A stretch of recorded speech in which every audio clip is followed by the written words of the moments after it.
Muito boa tarde a todos os participantes desse 15º Simpósio Nacional de Direito Constitucional da Academia Brasileira de Direito Constitucional, que se encerra nesta tarde de sábado, após tantos debates qualificados que temos aqui presenciado. Eu cumprimento com muita alegria a doutora Adriana Pansieri, que conduz esse painel, a doutora Melissa Foman e o doutor Marco Antônio Villatore, que é o bendito fruto neste painel, está ladeado de 3 mulheres aqui com a sua participação bastante destacada, e as 3 no seu traje curitibano tweed, que não foi combinado, o que já diz que esse é um painel muito harmônico, muito bem assentado. Bem, sem mais delongas, o nosso tempo é curto, e eu queria aqui convidá-los a uma reflexão a partir de dados dentro dos 200 anos do constitucionalismo brasileiro, que é o tema matriz deste simpósio. Eu busquei um traçado dentro do que no direito do trabalho tem de mais questionável, mais moderno, polêmico, denso e também complexo. Nesse ponto, vai aqui, doutora Adriana, um parênteses para o doutor Abdala, falei que iria devolver a ele a brincadeira. Está aqui, doutor Abdala, muito boa tarde, querido amigo, que falou sobre o direito penal e falou que os civilistas tinham perdido espaço para o direito penal. Pois eu vou lhe dizer, doutor Abdala, que agora o direito do trabalho vai tomar o espaço do direito penal, que é fantástico, que é sedutor, de fato é um ramo do direito que tem atrativos sedutores, mas o direito do trabalho ele reflete a vida humana. Assim como o direito ele é o espelho da vida em sociedade, o direito do trabalho ele diz respeito a todos nós seres humanos que, formatados que somos desde a juventude, para encontrar no trabalho o seu âmbito de satisfação, de sustento e de dignidade. É disso que nós vamos falar um pouco. Casando com os 200 anos da Constituição, e vejam só, direito do trabalho, e aqui o trabalho além do emprego. É um título bastante provocativo, pensem nele. Junto com ele, uma perspectiva constitucional à luz, professor Lênin Streck, do Supremo Tribunal Federal. Vamos trazer aqui o direito constitucional e junto o Supremo, o seu protagonista. A importância desse debate começa numa perspectiva sociológica, evidente. Eu não posso falar de direito do trabalho sem pensar em qual a perspectiva sociológica subjacente. E aqui é necessário destacar que o mundo, o século XXI, obviamente vive uma mudança de paradigma. Essa mudança de paradigma foi muito bem identificada por Bauman, quando ele lançou o livro Modernidade Líquida, e ali estabeleceu assentamentos que já eram visíveis, mas que ele teve a felicidade de colocar de uma forma muito clara. O mundo globalizado, fluido, em movimento, imprevisível, que não se compromete, leva a repensar conceitos e esquemas cognitivos. O que não se compromete, o mundo que não se compromete. Esse mundo coberto de jovens que tem nessa plateia, eu aqui fazia uma reflexão com as minhas filhas, que também têm uma idade mais jovem, sobre a mudança dos relacionamentos, desde que se instituiu o ficar. O ficar mudou o namoro. O namoro nunca mais foi o mesmo após o ficar. Após os aplicativos, os sites e toda essa reconfiguração da vida humana. Isso quer dizer que, num paralelo, vamos pensar aqui ainda, antes de chegar na relação trabalho, num veículo. Hoje as pessoas não querem mais comprar carro próprio. Na minha época, comprar carro próprio era um sonho. Sair da faculdade, formar e conseguir comprar um carro, uma casa. Hoje, mas tem IPVA, tem IPTU, tem seguro. Quer dizer, esse mundo mudou. E o mundo do trabalho, a relação de emprego, ela já não é mais o modelo primacial do trabalho. O vínculo empregatício, na forma como conhecemos e como o defendemos, segundo o artigo 2º e 3º da CLT, que prevê uma prestação pessoal, subordinada, não eventual e onerosa, tem mudanças de caráter irreversível diante deste novo paradigma, diante deste novo modelo mundial. Supiot bem identificou isso quando falou do caráter irreversível da crise de um modelo que representa, vejam só, apenas uma das fases da longa história do Homo faber, o homem enquanto atividade criadora e criativa. Pois bem, modelos de organização que vieram da segunda revolução industrial, todos vão lembrar aqui das linhas de produção, Taylorismo, Fordismo, Toyotismo, com toda a sua produção em série, e já depois o Toyotismo, o modelo just in time, que já não tinha mais estoque, enquanto o outro guardava estoque, são modelos ou acabados ou em vias de transformação, cujas causas de esgotamento têm no modelo industrial de emprego a eliminação das fronteiras do comércio, revolução da informática, domínio do mercado financeiro, entre outras. E aqui eu chego à conclusão que fecha a primeira parte daquela ideia que eu gostaria de expor.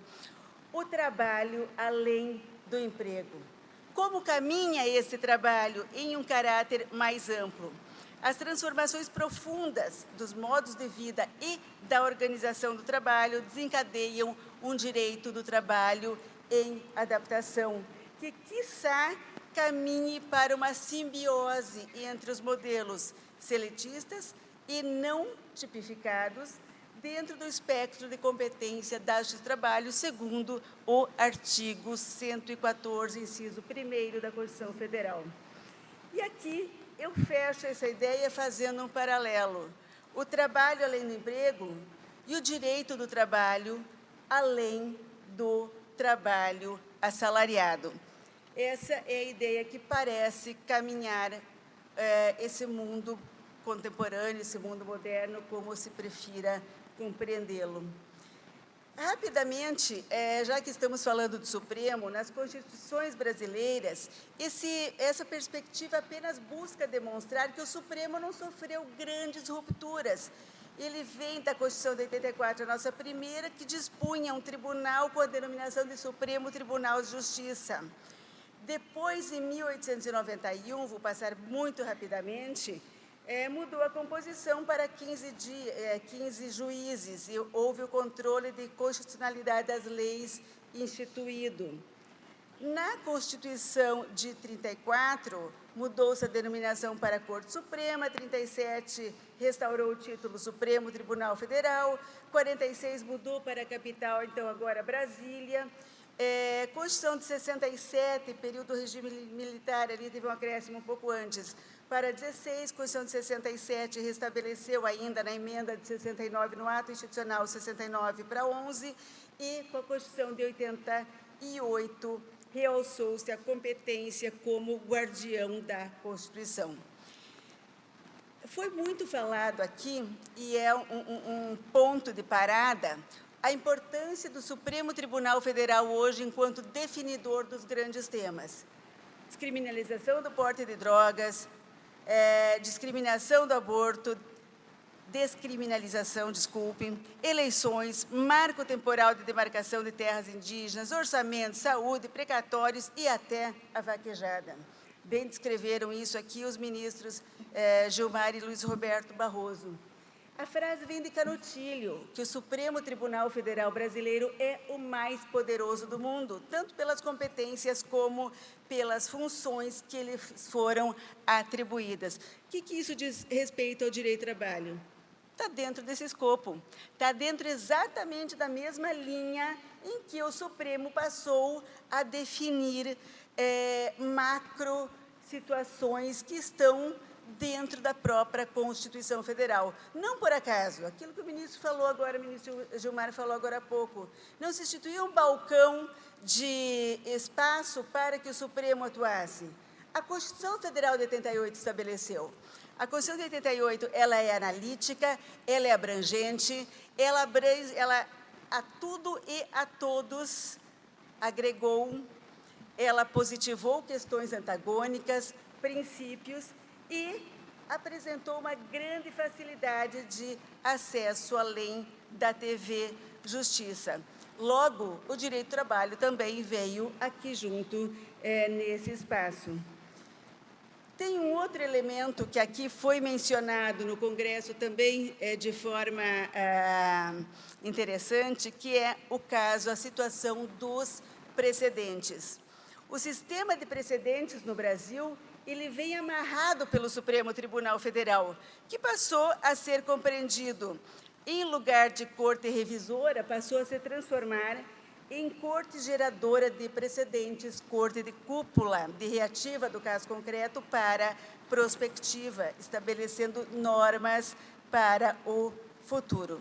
E aí, os instrumentos com que isso chega ao Supremo acabam sendo muito claros dentro do controle concentrado de constitucionalidade, os instrumentos processuais pertinentes via ADIM, ADC, ADO, ADPF, e vem aqui, por meio do controle concentrado, o sistema de parametrização das decisões judiciais cujo resultado é vinculante. Nesse novo sistema de precedentes criado, este espaço, amalgamado pelo Supremo, vai desencadear todo o cenário de discussão dentro da Justiça do Trabalho. E, atualmente, a jurisdição constitucional, dentro dos seus limites, por certo, ela é criadora do direito, sem se substituir ao legislador, superada a doutrina de um tribunal constitucional somente como legislador negativo. Embora o tempo seja curto, é importante que essa compreensão da transformação do cenário jurídico brasileiro que vem com a Constituição de 88, ela rapidamente chega, ao longo dos anos, numa reorganização não só das normas constitucionais que se alteraram, da Constituição em si que alterou, mas de todas as normas subjacentes, permitindo que instrumentos criados, que essa estrutura de funcionamento do sistema de justiça possa dar conta daquilo que são as promessas colocadas pela Constituição. Outro instrumento poderosíssimo é o recurso extraordinário que se altera a partir da repercussão geral, e vejam que a repercussão geral ela veio pela Emenda Constitucional 45 de 2004. Então, nós estamos já alguns passos após a Constituição Federal, e ela inaugura, ela passa de um filtro individual do recurso extraordinário para um microsistema objetivo de demandas repetitivas. Todos que forem operar com o direito, que desencadearem suas carreiras para essa área, necessariamente passarão pela análise desses instrumentos que estamos aqui referenciando muito rapidamente. Chegamos, então, no impacto das decisões do Supremo na Justiça do Trabalho de modo geral. Quais são os eixos marcos desses elementos? O primeiro deles, que aqui é destacado, a licitude da terceirização na atividade fim para além da atividade meio, que era reconhecida já pela súmula 331 do TST. O Supremo Tribunal Federal, ao analisar a ADPF 324 e o recurso extraordinário 958.252, com o tema que resultou no tema 725, compreendeu que é lícita a terceirização da atividade meio e fim e outras formas de contratação, e daí vêm as confusões e discussões posteriores. Bem, outro tema que é extremamente importante nesse cenário, no Tribunal Superior do Trabalho, semanalmente nós julgamos casos atinentes a essa matéria, é o tema 1046. Tema 1046 da tabela da repercussão geral, julgado pelo Supremo, que estabeleceu a validade das normas coletivas de trabalho, vale dizer, acordos e convenções coletivas de trabalho, que limitam ou restringem direitos dos trabalhadores não assegurados constitucionalmente. Então, esse é o tema 1046. O tema 1032, que está em curso, que discute a possibilidade de inserção da empresa, pessoa jurídica, do grupo econômico que não fez parte do processo de conhecimento.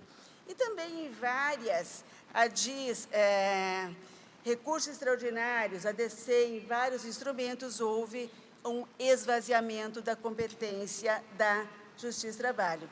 E nessa caminhada crescente, vem aqui um outro instrumento que se segue, que é a reclamação constitucional, a famosa reclamação constitucional, que hoje é a grande onda do imperador na Justiça do Trabalho. As reclamações constitucionais, elas foram incorporadas para a preservação da autoridade das decisões e a competência do órgão prolator, no caso, o Supremo Tribunal Federal.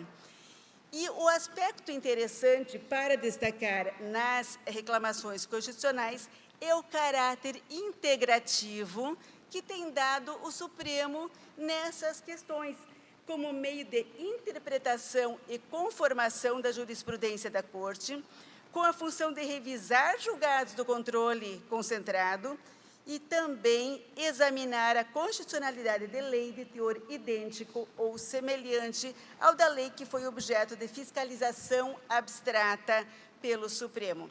A reclamação constitucional ela teve um crescendo, com o CPC de 15 ela foi reconhecida como ação e hoje ocupa uma boa parte da atividade jurisdicional do Supremo. Esse cenário todo vai desencadear uma série de polêmicas. Dentre as polêmicas, PGR pede que o Supremo delimite o cabimento das reclamações. Há discussões sobre quais as possibilidades para se tentar organizar essa problemática, seja pela instauração de um IAC, IRDR, e também a atuação do CNJ para que as decisões do Supremo sejam seguidas. O Supremo tem entendido que a Justiça do Trabalho não está cumprindo com o seu papel dentro de um ordenamento jurídico coeso, íntegro e organizado. Logo, há uma outra polêmica que diz, de um lado, o Supremo entendendo que a Justiça do Trabalho está descumprindo com as decisões. Quais decisões? Aquelas que falamos, das ADINs, ADCs, recursos extraordinários com a repercussão geral reconhecida, que tiveram uma sedimentação pelo Supremo, que exercendo o seu protagonismo de acordo com a Constituição Federal, bem ou mal, tem fixado os entendimentos a respeito das temáticas. De um outro lado, a Justiça do Trabalho, boa parte dela, pelo menos, criticando o excesso por parte do Supremo e a própria OAB neste sentido. E dentro da centralidade do que está em disputa, para que fique bem visível e claro aqui a delimitação, pejotização de profissionais liberais. Eu diria que esse é o mais complicado, porque a pejotização, de certa forma, é um neologismo, no sentido de transformar artificialmente o empregado em PJ. Aqui, esse público, majoritariamente, é de advogados. Isso diz respeito também aos advogados. Advogado que pode ser advogado associado, está lá embaixo, trabalho autônomo, pode ser via PJ, é uma soma de elementos que vai desencadear uma configuração. Mas onde ficou a relação de emprego? A relação de emprego, a CLT, artigo 2º e 3º, ela subsiste? Ou essas novas formas de contratação, advogado associado, autônomo, isso vai estar como um paralelo, que é uma opção contratual daqueles envolvidos na delimitação de um determinado contrato. Então, são questões que surgem a partir daí nessa linha, no trabalho autônomo, por exemplo, incluídos aqui os trabalhadores em plataformas digitais. Quem não acompanha ou acompanhou o debate a respeito do Uber, do Cabify, dos entregadores de mercadorias, motoristas, toda essa questão que envolve contrato de franquia, parceiros em salões de beleza. Essa questão dos parceiros em salões de beleza, ela surge em Curitiba. A partir daqui, nós bem lembramos como foi isso quando a época eclodiu, que acabou virando uma lei e que acabou virando uma ADI. E, além disso, os transportadores autônomos de carga. O que revela esse quadro? Revela, sem dúvida nenhuma, uma fragilização da Justiça do Trabalho e um reconhecimento destas formas de contratação para além do contrato de emprego seletista. E por que uma fragilização? Para além de haver o reconhecimento de contratos de modalidades distintas, porque a competência tem sido deslocada para a Justiça do Comum. E aí temos um problema de natureza grave na medida em que se esvazia a competência, a função essencial e a natureza da Justiça do Trabalho como um ramo especializado e apto para lidar com esses conflitos, o que, na nossa visão, é o próprio escopo, é a própria letra do artigo 114 da Constituição Federal. Há várias críticas em relação às reclamações, as principais se destacam em relação à ausência de aderência estrita, revolvimento de fatos e provas, sucedâneo recursal e ausência de esgotamento das instâncias ordinárias, que não estaria sendo observado o artigo 988, parágrafo 5º, inciso 2 do CPC. Ilustrando, eu estou aqui levantando para enxergar o tempo e tentando mais ou menos controlar.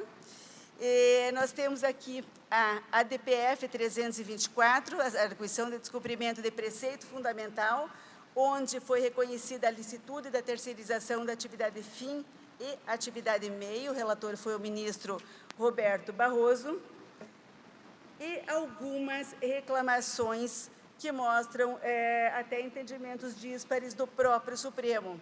Pejotização advogado associado, nesse caso, foi entendido pelo cabimento, prestação de serviços da atividade fim de sociedade de advogados por advogada associada, existência de aderência estrita e verificou-se afronta aos paradigmas invocados pelo Supremo em sede de controle concentrado de constitucionalidade.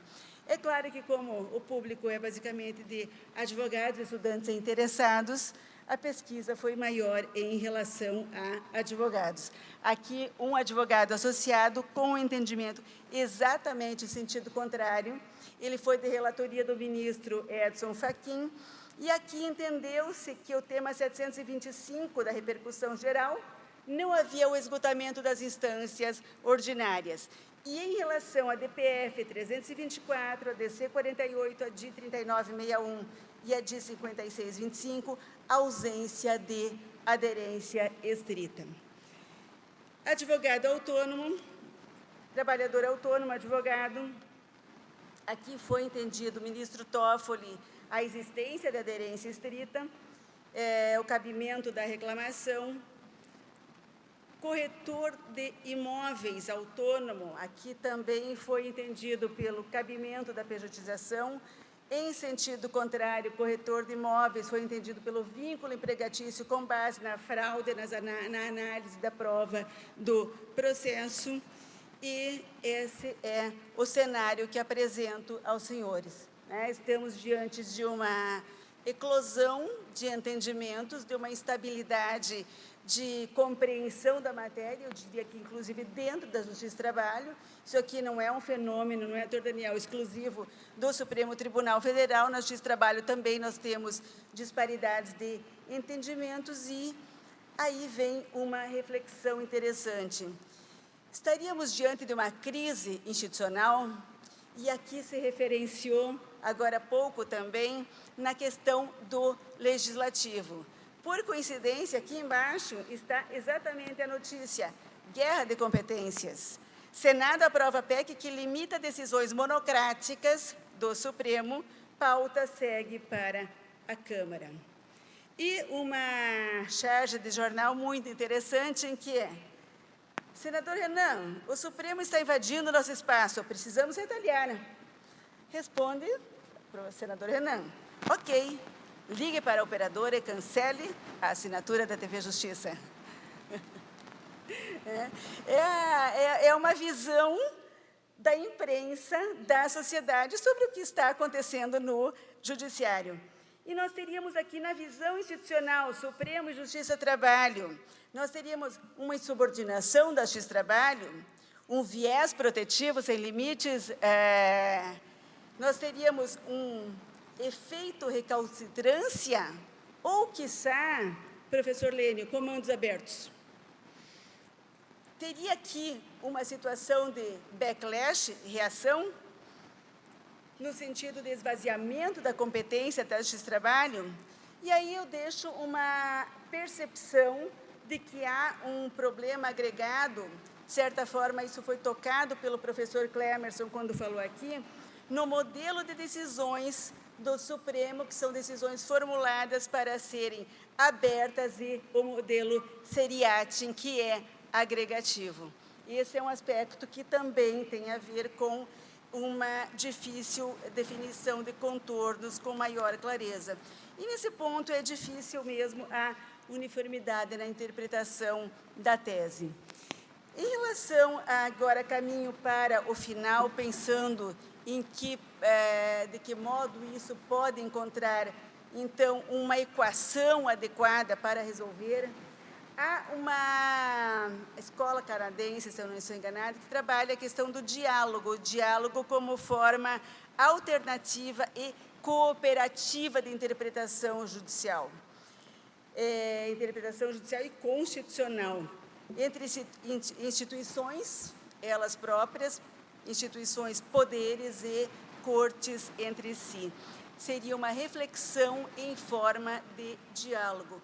E essa necessidade do diálogo entre poderes, ela deve se dar por meio de procedimentos apropriados. Atualmente, o que nós verificamos é um diálogo de surdos, com desnecessária tensão política, numa visão fiat lex pereat mundi, faça-se a lei ainda que o mundo pereça.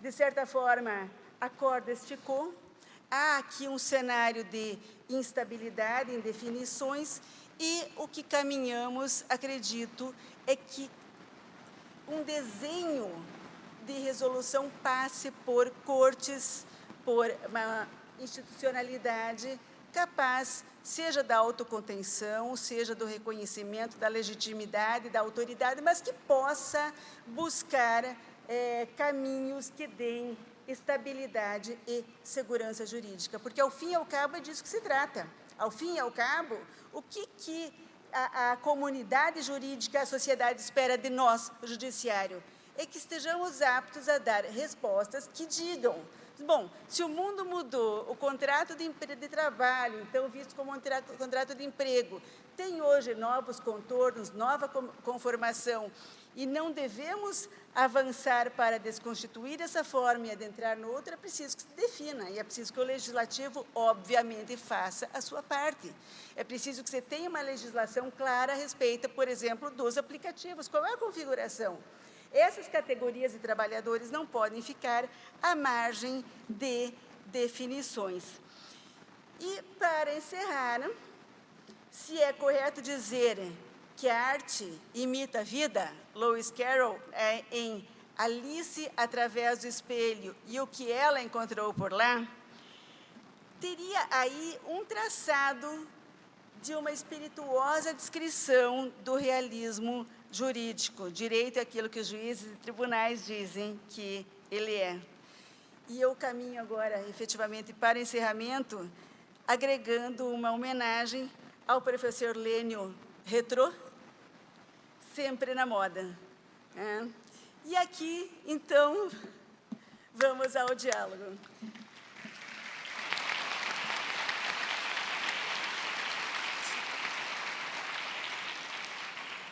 Para mim, é uma das espirituosidades mais sensacionais. Quando uso uma palavra, Humpty Dumpty disse em tom bastante desdenhoso, isso significa só o que eu escolhi que ela significasse, nem mais, nem menos. A questão é, disse Alice, se você pode fazer as palavras significarem tantas coisas diferentes. A questão é, disse Humpty Dumpty, quem é que manda? Isto é tudo. Muito obrigada.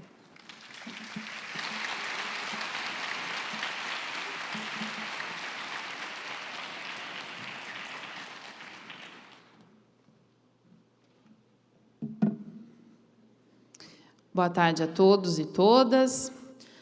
Quero inicialmente agradecer ao Flávio pelo convite para estar aqui nessa tarde na maravilhosa Curitiba e fria Curitiba, para compartilhar com os colegas, dentro do tempo que me cabe, algumas considerações.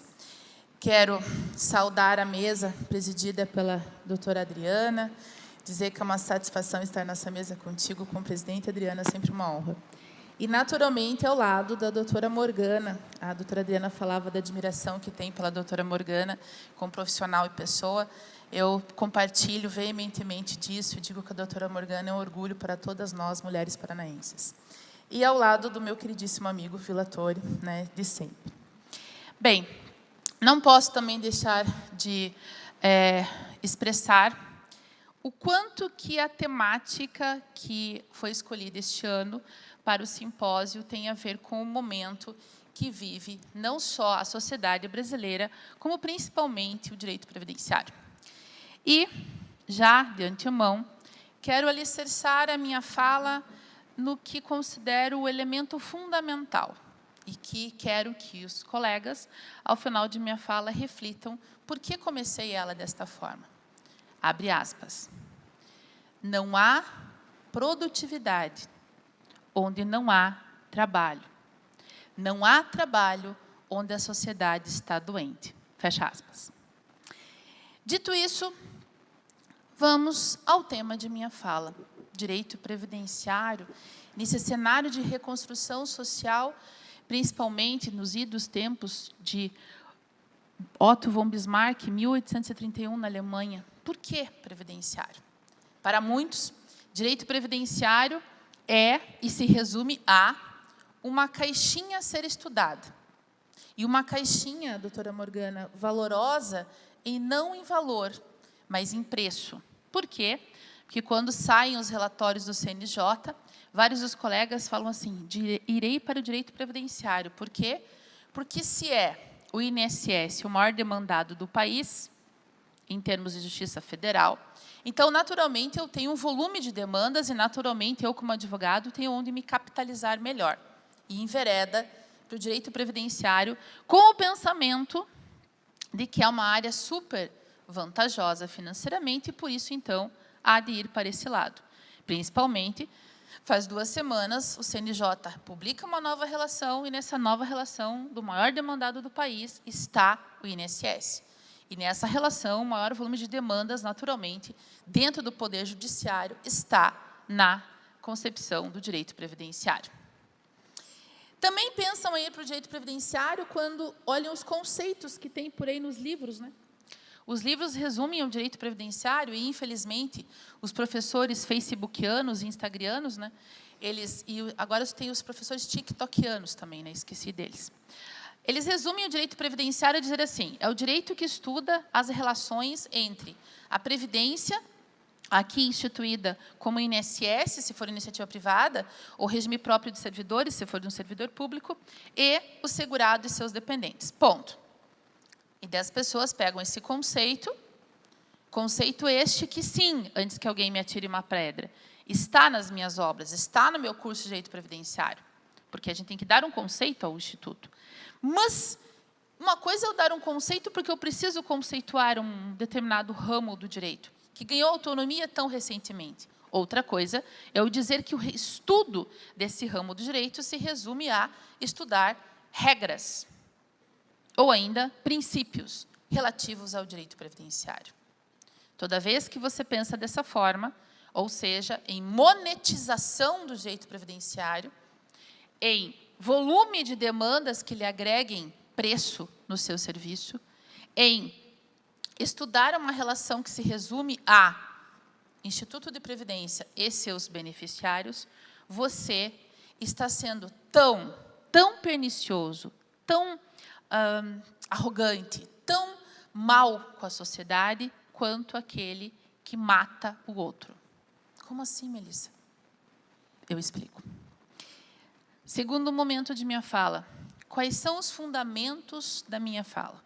Fundamentos constitucionais, afinal de contas, estamos no 15º Simpósio de Direito Constitucional da ABDConst. Quais são os fundamentos constitucionais de minha fala? Porque eu posso dizer aqui que esses conceitos e esses arragaimentos e essas concepções previdenciárias não devem ser aquelas acolhidas. Vamos lá. Fundamentos normativos da minha fala estão no artigo 3º da Constituição Federal, quando fala de bem-estar social. Todos devem primar pelo bem-estar social. Está no artigo 7º da Constituição Federal, quando fala valor social do trabalho. Está no artigo 194 da Constituição Federal, quando fala que a Seguridade Social é composta de paz, previdência, assistência e saúde. Está lá no artigo 205 da Constituição Federal, quando a Constituição Federal fala que todos devem ter um meio ambiente sadio. E o que faz essa correlação?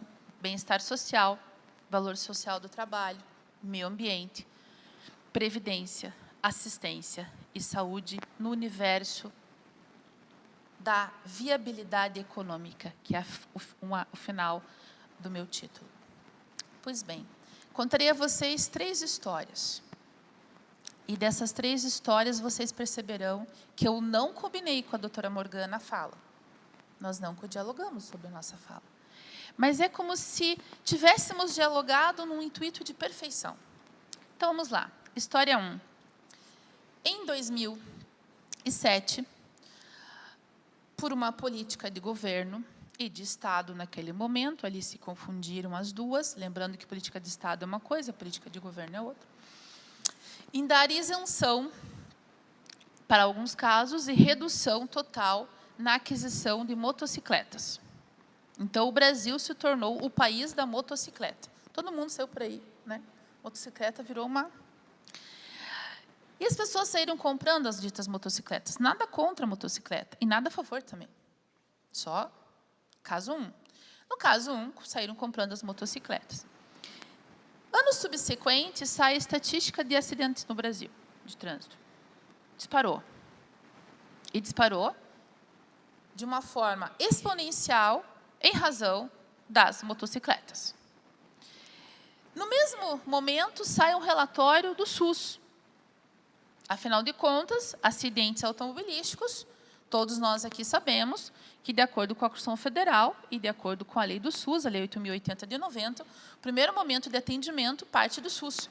Depois, se a pessoa vai para o hospital particular, é outra coisa, mas o primeiro momento parte do SUS. E o SUS, exponencial, os atendimentos em razão de acidentes de trânsito. Ato contínuo, sai o relatório de benefícios solicitados, não deferidos pelo INSS, solicitados. Volume, benefícios por incapacidade ou ainda, incapacidade temporária, auxílio-doença, ou, em alguns casos mais graves, aposentadoria por invalidez. Daí você olha e fala assim, mas o que tem a ver motocicleta com direito previdenciário? Vamos ao segundo caso. Segundo caso, as pessoas pararam, literalmente pararam, de fazer campanhas em relação à proteção de saúde da mulher. Em determinados locais, a campanha, se não é o governo federal fazer, não tem. Daí, SUS disparou o número de mulheres com problemas dos mais diversos, desde problemas psíquicos até problemas ginecológicos, enfim, disparou. INSS disparou o número de pedidos. E o que tem a ver o problema da falta de campanha de proteção da saúde da mulher com o direito previdenciário? Avancemos para o terceiro exemplo. De uma hora para outra, as pessoas passaram a achar bonito ficarem 24 horas no celular. Não sei por quê. As pessoas acharam lindo, né? vou ficar na frente do celular. Não bastasse isso, as pessoas começaram a ficar na frente do celular 24 horas. Melissa, mas as pessoas dormem. Não, as pessoas nem dormindo estão. Tem um estudo de Harvard, eu adoro estudar neurociência, recomendo todos os cursos de neurociência de Harvard, assistam. Tem vários pela internet, gratuitos, tem quem quiser vai lá fazer. Tem um estudo que há pessoas que sequer conseguem dormir pelo vício nesta maldição. Não bastasse isso, essas mesmas pessoas, ou outras pessoas paralelamente, começaram a consumir os ditos dos fones de ouvidos absurdamente. Mas não o fone de ouvido aquele da Apple para neutralizar o som. Fone de ouvido para ouvir a música. Daí, aumento do número de pessoas com problemas psicológicos, efetivamente. Por causa da baixa autoestima, porque querem ter a vida instagramável, tiktokiável, ou ainda a vida do Facebook. Aumento do número de pessoas com problema de perda auditiva. Agora, e imagine no futuro, né, doutora Morgana? Porque os jovens de hoje, com aquele som ligado no último volume, são os idosos de amanhã. Só que os idosos perdem a audição por uma questão biológica. Os jovens estão começando a perder a sua audição por uma questão sociológica. Bem, o que esses 3 casos têm a ver com o direito previdenciário? Bem, vamos lá. O direito previdenciário, quando eu comecei a minha fala, disse a vocês, ele surgiu na Alemanha com Otto von Bismarck, quando ele viu que ele perderia o poder, e aqui é muito interessante, Adriana, as pessoas acham que o Otto von Bismarck ele foi bonzinho, né? Quando ele falou e concebeu o direito previdenciário. Não, era uma questão estratégica. Ou ele cedia de um lado, e ali estava o surgimento do direito previdenciário, ou ele perderia poder. Então, o que ele fez? Estratégia. Foi lá e cedeu. E ganhou poder. Se tornou o grande nome, né, no mundo em matéria de proteção social. Lembrando que a primeira lei de proteção social efetiva não é a da Alemanha, né? A primeira lei de proteção social efetiva é da Inglaterra, a Lei dos Pobres, de 1726. Então, nós temos aí um século ali, aproximadamente, de distinção entre o Bismarck e a Lei dos Pobres da Inglaterra, mas o marco previdenciário acabou se tornando Otto von Bismarck, na Inglaterra. Quando Otto von Bismarck vai e fala da proteção previdenciária, o surgimento da proteção previdenciária, ele concebe, então, o primeiro grande benefício previdenciário, pensão por morte. Por quê? Porque os trabalhadores alemães estavam morrendo, lembre-se que era um processo de industrialização, então é muito importante a fala da doutora Morgana, quando ela traz a nós a construção histórica pela qual nós passamos em matéria de trabalho. E naquele momento ele fala assim, espera aí, as viúvas estão ficando ao léu. O volume de acidentes do trabalho era absurdo. Então, ele vai lá e fala assim, ó, instituímos uma proteção social dada pelo Estado e esse benefício, então, será dado para as viúvas ali naquele primeiro momento. Aquilo se reverberou mundo afora, claro que com restrições, e aqui estou falando do mundo oriental, né? O mundo oriental ele passa a falar do sistema de previdência na concepção estatal muito mais tarde, mas no mundo ocidental aquilo espalhou. E aqui, quando falo espalhou, chega finalmente ao Brasil, quando o Brasil, então, tem a sua primeira grande lei, em 1923, de matéria previdenciária. E essas leis foram crescendo. E os riscos sociais crescendo. Como assim, Melissa? Risco social 1, que eu falei para vocês. A pessoa se acidenta de moto, ela gera um custo para o SUS, ela gera um custo para o INSS, ela gera um custo, portanto, para a sociedade. A pessoa não tem alertas sobre proteção de saúde da mulher. Aquela mulher adoece de algo que ela poderia ter prevenido. Ela causa um problema de custo para o SUS, um custo para o INSS, portanto, sociedade. Aquela pessoa adoece porque fica com a sua baixa autoestima acelerada. Desenvolve problema de surdez, desenvolve problema de visão. Por quê? Excesso de tecnologia? Não. Tecnologia é muito bom. Eu amo tecnologia. Eu amo inteligência artificial. E eu não tenho medo da inteligência artificial. Porque, graças a Deus, eu tenho soft skills. Quem tem medo da inteligência artificial é porque é hard skills. Quem é hard tem que ter medo, porque dela substitui mesmo, né? Quem é soft skills não tem que ter esse medo. E quem é mad skills, então, muito menos. Só fazendo um parênteses, mad skills é o que você faz na sua hora de lazer. Nunca contrate alguém, jamais, sem saber o que ele faz na área de lazer. Escutou, Vila? Que vai que na hora de lazer a pessoa diga para você que ela continua trabalhando. Fuja, louco. Essa sociedade, da sociedade 4.0, que lá em Stanford, Cambridge, eles já falam, meu Deus, parem com isso, a sociedade 4.0 já passou. Nós estamos na sociedade 5.0. Chega de pensar só em trabalho. A pessoa tem que dizer para você qual é o desabafo, qual é o momento dela, o que ela faz, as mad skills. Quem tem mad skills, ou seja, sabe que a vida não é só trabalho. Daí, né, doutora Morgana, as pessoas falaram assim, mas o Domênico De Masi falava isso no ócio criativo, mas ninguém o quis ouvir. Agora as pessoas falam assim, é verdade, eu tenho que ter um tempo para mim, para a minha família. E soft skills, para quem não se lembra, são as habilidades emocionais, intelectuais, são as habilidades de relacionamento, né? Por isso que você sempre procura no seu colaborador, e aqui vale uma dica para os jovens, que só querem saber de hard skills, só querem saber de conhecimento, conhecimento, conhecimento, conhecimento, conhecimento, conhecimento. E daí fala assim, ninguém me contrata, é porque você não demonstra soft skills, você não demonstra poder de comunicação, empatia, né? Você acha que a vida é só trabalho, a vida não é só trabalho, senão você morre aos 40 de parada cardíaca. Essa sociedade, hard, soft, mad, é a sociedade que nós temos. E essa sociedade que promove acidentalidade no trânsito maior, promove o índice de câncer nas mulheres maior, promove um adoecimento dos jovens que ficam viciados no celular, ou ainda acelera o processo de degradação auditiva desses jovens, é a sociedade que não entendeu uma coisa. Direito previdenciário não é para tratar da relação entre o Instituto de Previdência e seus beneficiários. Direito previdenciário é um ramo do direito que encontra alicerce no bem-estar social, no valor social do trabalho, no meio ambiente e, sim, ele tem correlação direta com saúde e assistência.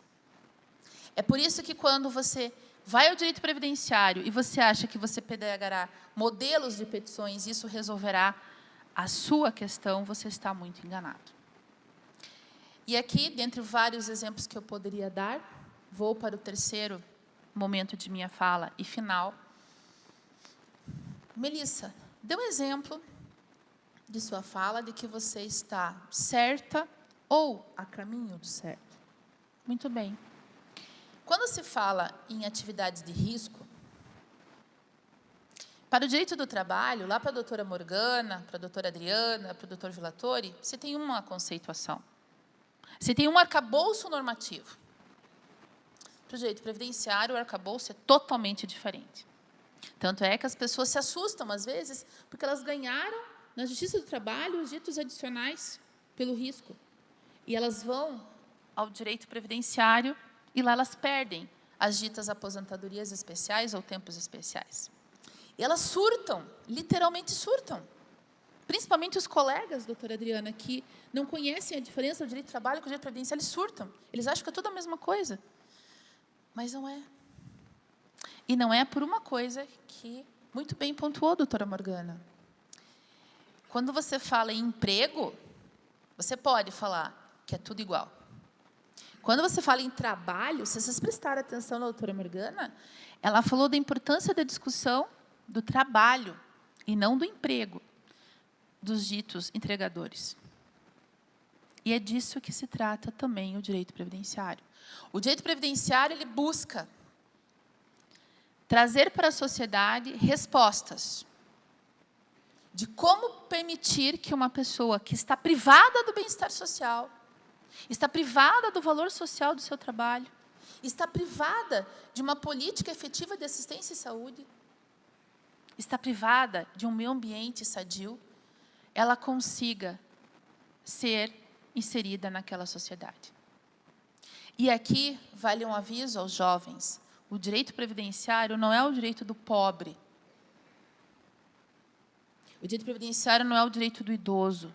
O direito previdenciário é o direito de proteção social. É de toda a sociedade. E o exemplo é quando você vai lá e discute uma atividade especial, e daí você descobre que lá é uma coisa, no direito do trabalho, no direito previdenciário é outra. Fala assim, mas que cargas d'água, tudo diferente. Normas diferentes, visões diferentes.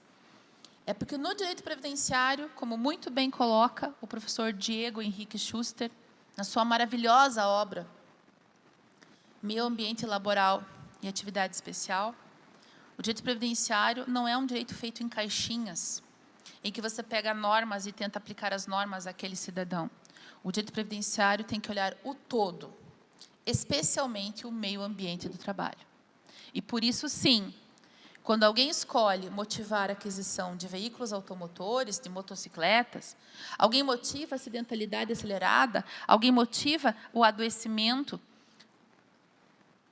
não tomam-se políticas de saúde, de proteção, de prevenção, precaução e prevenção. Todas aquelas disposições do artigo 205 da Constituição sendo violadas, porque não se dá um meio ambiente de trabalho final e justo, nós temos, sim, o desrespeito ao direito previdenciário. E, por isso, eu, concluindo a minha fala, agradeço muito o espaço da BD Const para estar aqui, para provocá-los a entenderem que o estudo do direito previdenciário não é só mais uma questão na OAB ou uma disciplina na faculdade. E aqui eu faço a minha culpa, Adriana, Morgana e Vila. Eu fui a pessoa que encabeçou o movimento dos professores num manifesto, um abaixo-assinado, para que o direito previdenciário se tornasse obrigatório na OAB e obrigatório nas faculdades. E se tem uma coisa que eu me arrependo é disso. Por quê? Porque daí ele se tornou instagramável, tiktokiável, facebookiável. E daí o direito previdenciário, que é o direito da proteção da sociedade, que é o que permite que aquelas pessoas venham a compor o meio social, elas estejam à margem, porque ele se tornou o direito do lucro, o direito monetizável. E aqui é importante destacar, eu ganho dinheiro com o direito previdenciário. Não estou demonizando ganhar dinheiro com ele.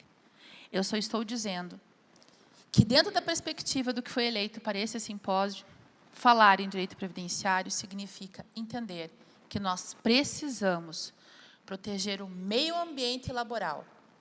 Nós precisamos ter fiscalização para que as pessoas adoeçam menos e, portanto, produzam mais e, portanto, viabilizem economicamente este país. Muito obrigada.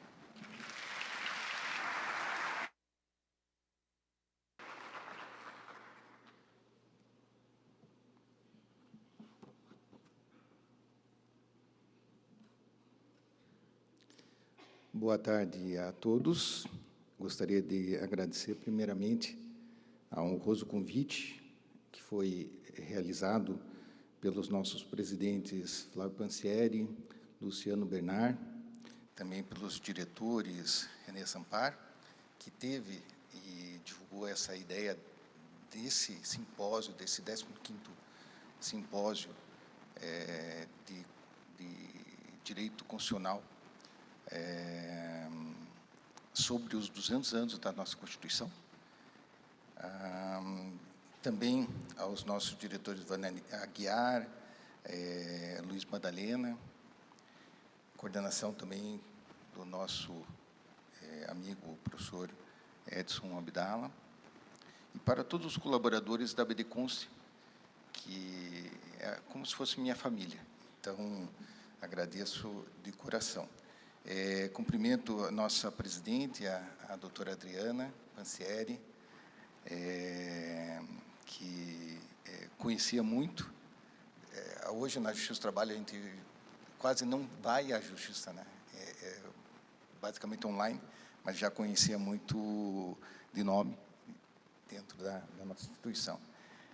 Também as nossas queridas, eu não digo nem palestrantes, foram 2 conferências que foram proferidas aqui. Nossa querida ministra Morgana de Almeida Richa, que tenho a honra sempre de escutá-la em eventos nacionais e internacionais, e a cada evento eu aprendo cada vez mais. Muito obrigado, e com certeza me resumiu aquelas 347 slides que eu tenho hoje, né, para uns 3 ou 4. Então, fico bem mais tranquilo nesse sentido. E com a professora Melissa Follmann, eu não vou nem dizer que data que eu a conheço, né, porque nós lecionamos juntos por, acho que uns 20 e poucos anos, né, professora Melissa?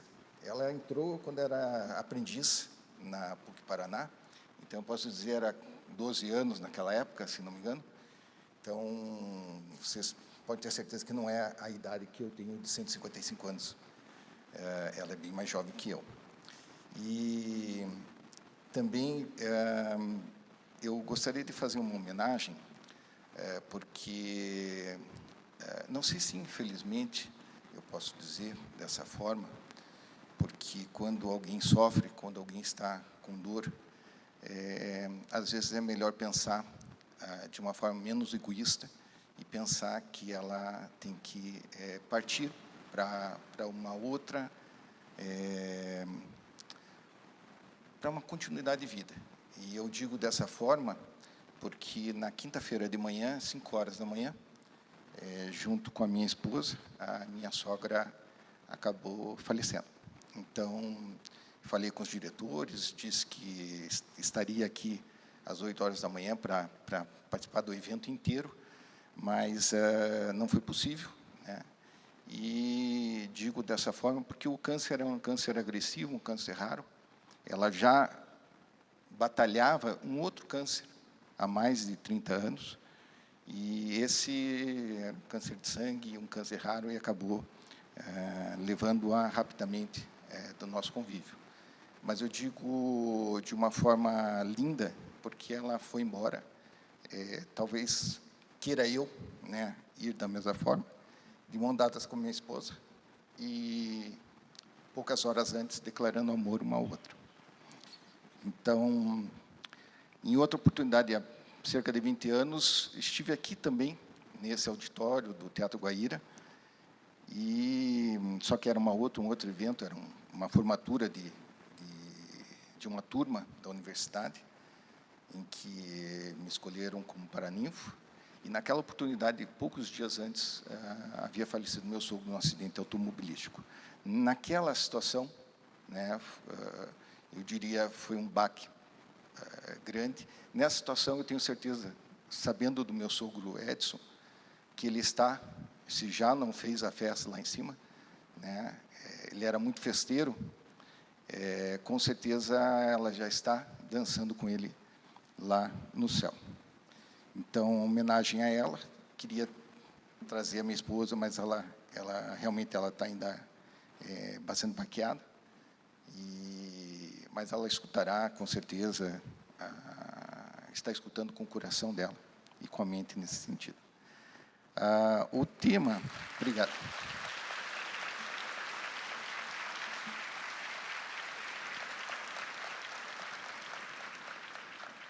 Muito obrigado.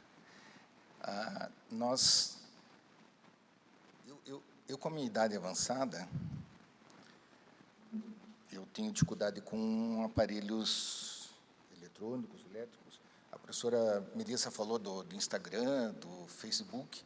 Eu ainda acho que eu estou na fase do Orkut, sabe, professora? Né? Mas eu não vejo, faz alguns anos que eu não vejo o Orkut. Eu não sei onde está o aparelhinho para trocar os slides.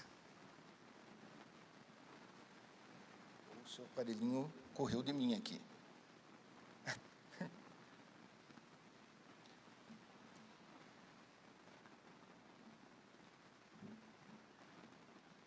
Confesso que não adiantará muito, porque eu estrago tudo que toco. Então, bem tranquilo. Logo, logo vai parar, e daí eu continuo falando sem slide nenhum. Eu fui estudar um pouco do histórico, e é muito engraçado, porque eles dizem, a história já passou, não preciso estudar mais, mas aprendi muito nesta madrugada e elaborando hoje de manhã também essa apresentação, porque eu fui ler dentro de cada uma das constituições, né, no site do Planalto, o que tinha com relação ao direito do trabalho. E sabe quando se começa a ler e gosta de ler? E meu pai é professor de gramática da língua portuguesa, eu adorei ler a Constituição de 1824, porque é toda diferente, né, a linguagem daquela época. E eu aprendi muito ali. Eu vi situações em que, diria assim, algumas coisas, quase nada mudou, né? Então, dei uma olhada com relação, claro, que do Império mudou bastante, né? A Constituição outorgada pelo imperador Pedro I, em 25 de março de 1824, na sua primeira parte já estava escrito lá, tinha a possibilidade, a aceitação, a autorização de associações religiosas e políticas. Eles colocavam de uma forma diferente do que nós temos hoje na nossa Constituição, que é uma Constituição laica, né? Nós não temos nenhuma religião prevalecendo sobre outra, e ainda bem que é dessa forma, mas naquela época se permitia qualquer religião, desde que não se afrontasse a religião católica. O artigo 179 trazia que nenhum gênero de trabalho, de cultura, de indústria, de comércio será proibido, desde que não se oponha também à questão dos costumes públicos, à segurança e à saúde de todos os cidadãos. E abolia, no seu item 25, abolia as corporações de ofício e os mestres. Por que isso? Porque as corporações de ofício eram os mini-sindicatos, as associações de algumas profissões da Europa. Então, se ia naquelas cidades muradas, e lá tinha uma corporação de ofício de ferreiros, de carpinteiros, e era em cima, só tinha aquele comércio, só tinha aquela possibilidade, com um mestre, alguns companheiros e vários aprendizes. Só que, na época que houve essa promulgação, havia um atrito na Europa, já algum tempo antes, inclusive, dos monarcas com as corporações de ofício. Então, a monarquia veio para o Brasil dizendo: não pode ter corporação de ofício, porque eu não quero a confusão que nós temos lá em Portugal.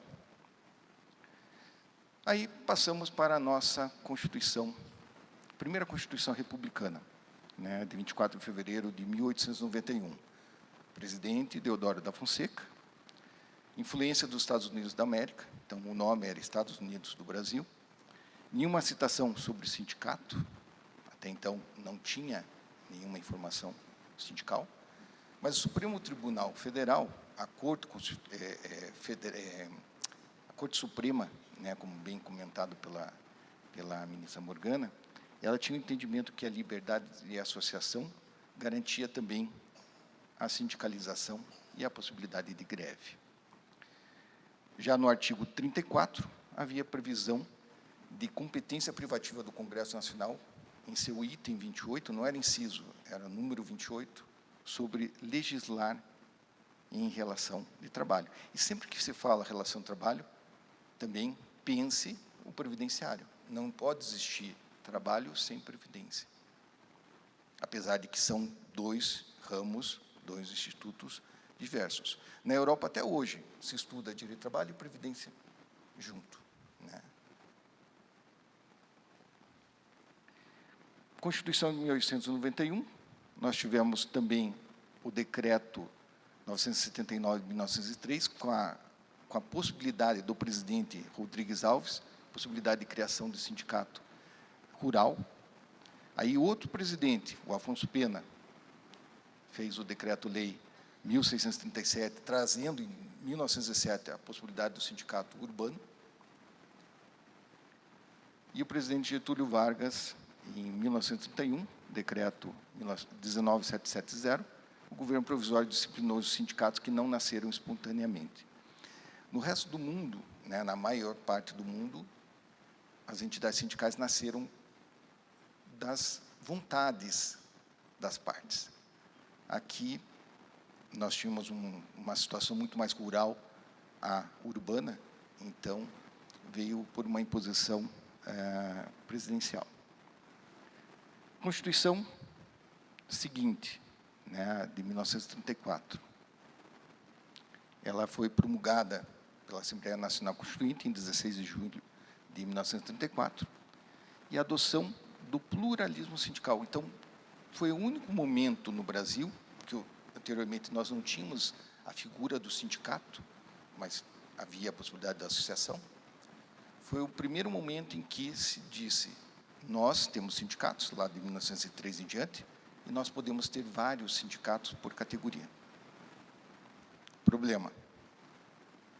Em seguida, na verdade, nem em seguida, foi antes, dia 16 de julho, veja, no dia 12 de julho de 1934, o presidente Getúlio Vargas, por decreto, estabeleceu que podem criar um novo sindicato, desde que 1/3 da categoria vote a favor desse novo sindicato.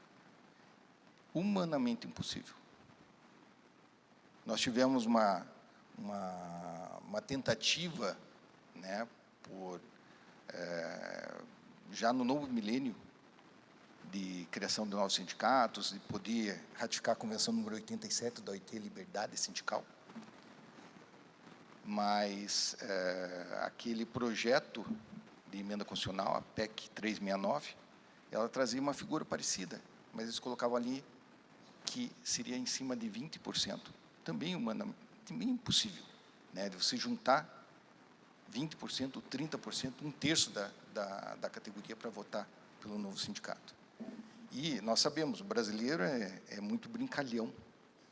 Era capaz de colocar num estádio de futebol, no Maracanã, e só deixar sair depois de votado, e ainda assim teria gente lá que colocaria Mickey Mouse, mesmo querendo um novo sindicato, só para ver se ali estavam pessoas sérias fazendo aquela verificação.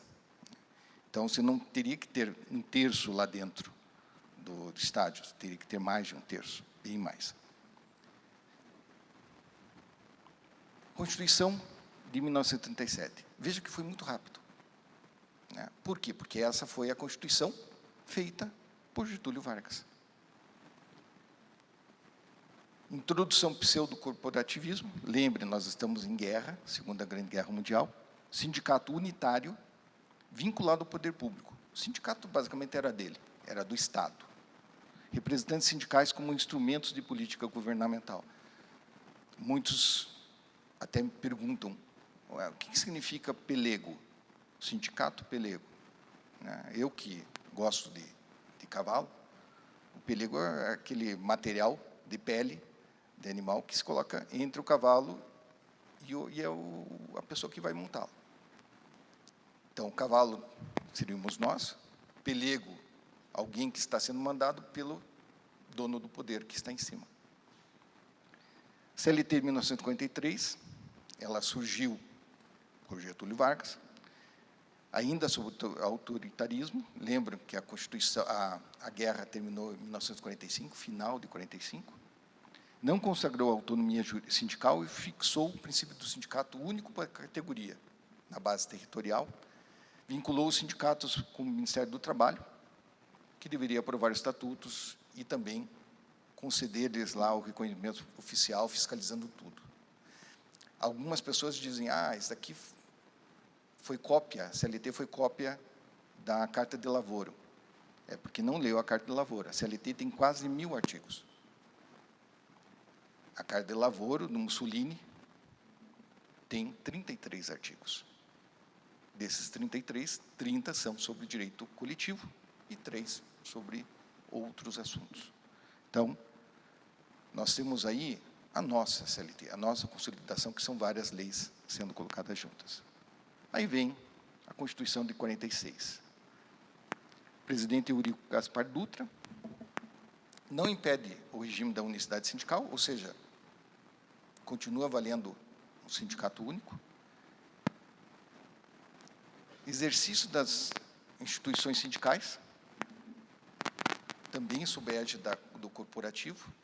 falei que eu ia começar a pegar fogo, alguma coisa aqui elétrica, está começando a pipocar, né? Não sei se é o intervalo que vai ter que pipoca, mas está pipocando aqui do meu lado. E nós temos ali, veja, eu ensino direito do trabalho desde 1988, né? Na verdade, eu estudo bastante e falo o que eu estudo, né? Dentro da Constituição de 46, de 67 também, nós temos quase um artigo 7º, com menos incisos.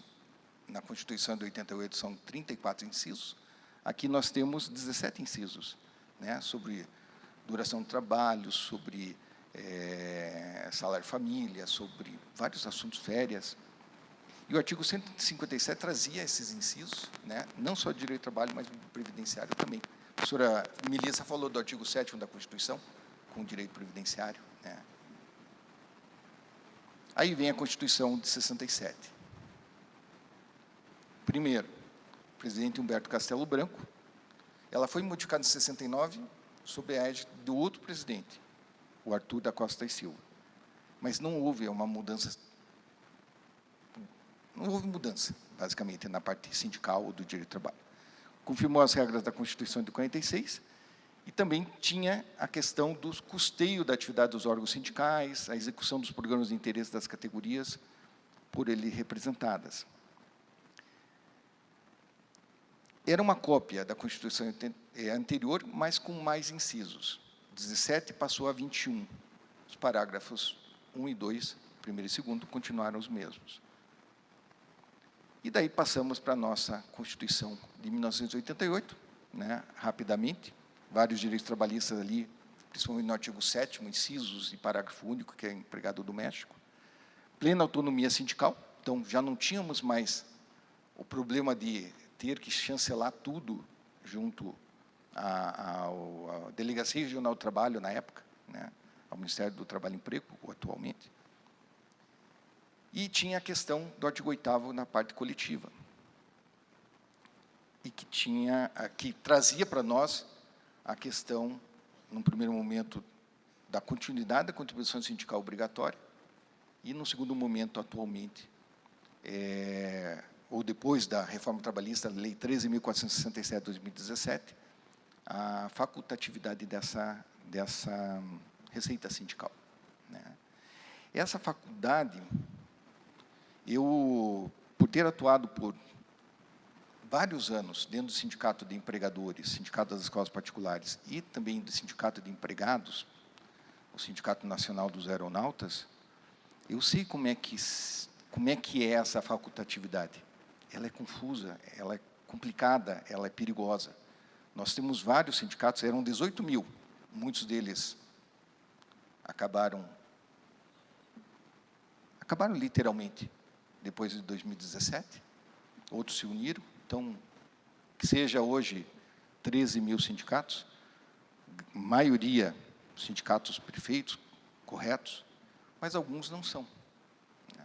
Teve um aluno nosso do mestrado que fez uma verificação que 30% das entidades sindicais de empregados não tinha feito uma convenção, um acordo coletivo de trabalho. Ou seja, o que estavam fazendo lá? Para que existiam? Se não era para fazer alguma coisa em âmbito coletivo para todos, erga omnes. E daí teve também a questão do direito de greve, artigo 9º, né, que se trazia ali a necessidade de uma lei. No ano seguinte saiu a lei, em julho de 1989, a Lei 7783, de 89, mas que é só para o âmbito privado. E cadê a legislação de greve para o público? Se olharem do outro lado da praça, está lá, uma placa, estamos em greve, a Universidade Federal do Paraná. Santa Catarina está um caos. Uma parte diz que está em greve, outra parte diz que já acertou com o governo, né? Greve, cada um, né? Claro, é um movimento coletivo, mas que 2 ou mais professores ou servidores estejam em greve, é greve. Então, reflexões aqui. A professora Morgana trouxe basicamente tudo, né? Eu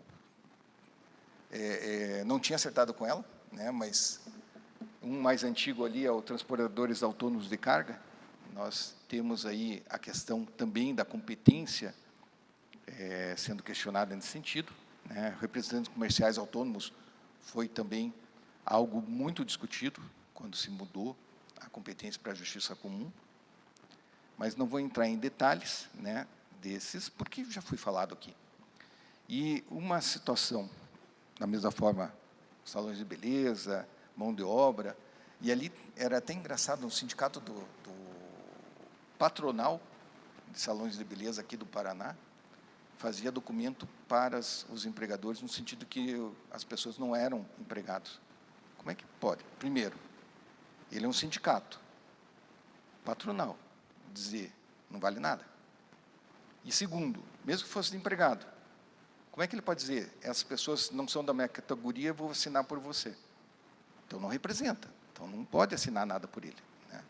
Era engraçado, mas existia esse tipo de situação, saiu a legislação. E daí eu pergunto o seguinte, duas coisas, para finalizar. Legislação. Primeiro, a Constituição sendo tão detalhada, mas já era detalhada lá no passado, 46, 67, será que vale a pena ter uma Constituição tão detalhista? Argentina, Uruguai, nós temos princípios, constituições principiológicas. Elas só colocam assim, haverá lei sobre trabalho infanto-juvenil, sobre o trabalho da mulher e proteção à maternidade. Então, diz o mínimo necessário, tem que ter a lei. E a lei tem que sair, tem que ser realizada. Por que eu digo isso? Porque depois, para mudar, como tivemos que mudar lá o parágrafo único do artigo 7º sobre o trabalho doméstico, né, que raticamos a Convenção 189 da OIT, que demorou para sair o decreto presidencial. Era para ter saído em 2018, saiu agora, em 2024, né, esse decreto. Coisas do Brasil. Para se mudar qualquer coisa, para dar direito para esses trabalhadores, você tem que fazer todo um arcabouço, uma emenda constitucional. Será que é importante que esteja tudo isso dentro da Constituição? Né? Me pergunto. E o segundo questionamento mais atual, e aqui já finalizando, é com relação aos trabalhadores de aplicativos. Tem um projeto de lei, querendo estabelecer lá que não é empregado, que tem um valor mínimo para receber, que vai pagar INSS, né, que tem tanto empregador quanto empregado, das plataformas de transporte. Mas, será que é interessante para todos que tenha isso? Eu confesso, eu peguei em Brasília, estava com dificuldade de pegar um transporte por aplicativo, e eu fui num que eu sei que eu posso jogar o preço 3 vezes mais do que o Uber, e ele não vai me dizer não. E eu acabei colocando, porque o Uber, o 99 táxi não estava vindo, ele cancelava, simplesmente dizia, não vou mais. E eu estava meia hora lá esperando do tribunal para ir para o hotel. Aí coloquei lá 3 vezes mais e tinha fila de espera, entrando ali, chegando para mim. Então, e daí um desses, eu sempre falo com os motoristas, converso com eles, falando com o motorista, ele disse, não, eu sou empregado numa empresa, eu trabalho tal hora, então, quando eu saio de casa, que é depois do aeroporto, eu já aproveito para pegar alguém no aeroporto, para ir para o centro, é meu caminho, eu vou, trabalho, na saída, meia hora, eu fico esperando às vezes, ou nem isso, e pego para voltar para casa. Então, quem for para o aeroporto ou for para perto da minha casa, eu levo, no preço que for, porque eu sei que eu tenho que voltar para casa. E ele disse, isso de segunda a sexta. No sábado e domingo, eu abro o aplicativo e fico trabalhando. Ou, às vezes, não, eu viajo com a minha família. E eu ganho 5.000 e pouco no meu trabalho, mais 4 a 6 mil reais na plataforma. Aí você vai estabelecer, amanhã ou depois, que tem que ter o vínculo de emprego? É claro que ele não vai querer, né? Ou se terá que estabelecer lá uma figura diferente, tem o garçom do final de semana, estabelecer uma figura análoga a essa. Então, vamos pensar, talvez em todos os casos, ou talvez de uma forma mais ampla, como é uma convenção da OIT, bem genérica, para se estabelecer essa possibilidade. E assim, contemplar a todos, fazer com que todos tenham, né, e o limite de horário, tudo claro que tem que ser realizado. Vimos ali que vai desencadear onde? Dentro do INSS, direto ou indiretamente, né? Nós temos que pensar de novo na nossa sociedade e não somente no nosso bolso ou no bolso do Estado através de tributos, como algumas vezes acontece. Então, vamos pensar no direito do trabalho, direito previdenciário, em harmonia, e se chegar aí a uma tentativa de bem-estar social verdadeiro. Muito obrigado.